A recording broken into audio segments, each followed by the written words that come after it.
My name is Lily Kass, and I'm Opera Philadelphia's Scholar in Residence. It is my pleasure today to introduce you to Madame Butterfly, an opera with music by Giacomo Puccini and a libretto by Giuseppe Giacosa and Luigi Illica. Madame Butterfly is one of the most famous operas in the repertoire, performed hundreds of times every season. At the same time, it has been criticized by many for its depiction of Japan and Japanese characters, which is based as much in fantasy as in reality.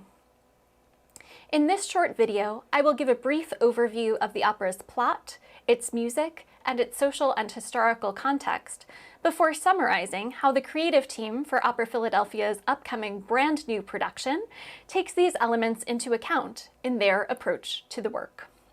Soon after the opera begins, we hear U.S. Naval Officer Benjamin Franklin Pinkerton, newly arrived in Nagasaki, talking to Sharpless, an American consul in Japan. The two rejoice over their good fortune that foreign officers in Japan can not only rent a place to live for a very low price, but can also rent a Japanese wife to go along with it. Goro, a Japanese marriage broker, has found Pinkerton such a match. Her name is Cho-Cho-san, or Madame Butterfly in English. Butterfly soon arrives with an entourage ecstatic to be getting married. She reveals that she has converted to Christianity and wants to assimilate into American culture to please her new husband. Not only does her devotion seem at odds with Pinkerton's desire for a temporary companion, but when Butterfly's family finds out, they disown her. Pinkerton comforts Butterfly, convincing her that he is madly in love with her in a sensuous duet that ends Act 1. When Act 2 begins, we find out that soon after their wedding night, Pinkerton had left Japan and gone back to the United States, telling Butterfly that he would return when the robins build their nests. It has now been 3 years, and Butterfly still waits for him. Her maid Suzuki tries to convince her that her marriage is over and she should move on, but Butterfly will never forsake Pinkerton, despite her mounting loneliness and poverty. Sharpless, who has heard from Pinkerton that he does not plan to return to Butterfly, tries to gently break this news to her. In response, Butterfly reveals to Sharpless a young boy with curly hair and light eyes. In Pinkerton's absence, she has given birth to his son. Soon after Sharpless runs off to write to Pinkerton, Butterfly sees Pinkerton's ship coming into the harbor. She believes that her dreams are finally coming true. However, Pinkerton has not come back for her. He has his new, permanent American wife named Kate in tow. When Butterfly realizes that Pinkerton wants to take his son back to America for Kate to raise, she cannot bear it. She tells her son that he will be better off as an American, and when he turns away to play, she ends her own life. Pinkerton arrives to find Butterfly dead as the curtain closes. The music in Madame Butterfly responds to this plot in several ways. First, like the music in all of Puccini's operas, it pulls at our heartstrings with sweeping vocal melodies supported and often replicated in the orchestra. In this way, we feel the strong attraction between Pinkerton and Butterfly on their wedding night.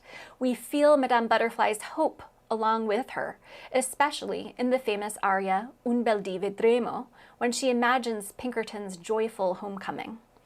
And we feel her abject despair when she realizes she has been discarded. What is different about Madame Butterfly from Puccini's other operas is that it is about cultural contact between American and Japanese characters. As you watch Madame Butterfly, you may be surprised to hear a tune that you would more likely expect to hear at a political event or even a baseball game than in an Italian opera. Puccini liberally quotes the Star-Spangled Banner, the current national anthem of the United States of America, which, at the time of the opera's composition, was the calling card of the U.S. Navy. Sometimes this tune is easy for us to pick out, such as when Pinkerton and Sharpless sing it to the English words, "America Forever," towards the beginning of the opera. Other times, it sneaks into the orchestration. For example, when Butterfly triumphantly presents her son to Sharpless, reminding us that she considers her son to be an American. To musically represent Japan, Puccini incorporated Japanese folk tunes into the score, such as the Miya-sama, a tune that is also prominently quoted in another European musical depiction of Japan, Gilbert and Sullivan's operetta, The Mikado. In addition to the Japanese melodies, however, there are Chinese ones as well.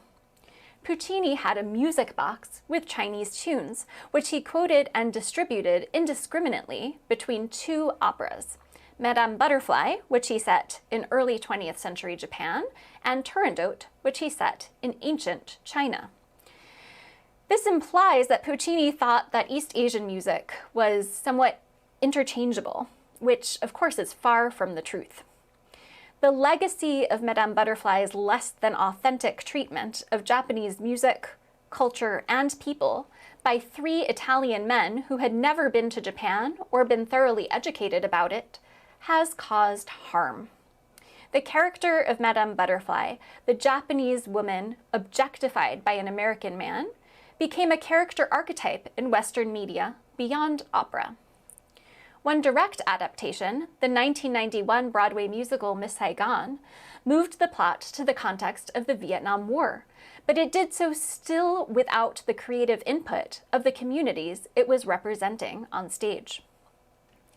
Our production of Madame Butterfly acknowledges the opera's popularity, which extends to Japan, and its musical and dramatic power for audiences around the world.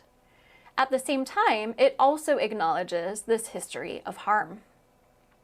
The production, conceived of by production designer Yuki Izumihara and directed by Ethan Hurd, centers around the conflict between stereotype and reality. To support this, the spirit of Butterfly will be played by soprano Karen Cha-Ling Ho, who will operate a puppet created by local puppeteer Hua Hua Zhang, which will represent Butterfly's body, a type of plaything in Pinkerton's imagination.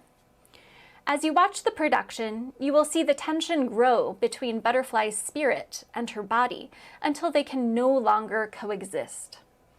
This dramatic arc is already embedded into the opera's libretto and score, and I know that I, for one, am looking forward to seeing it being brought to life on stage in this thought-provoking new production. Thank you for listening, and I hope you enjoy Madame Butterfly.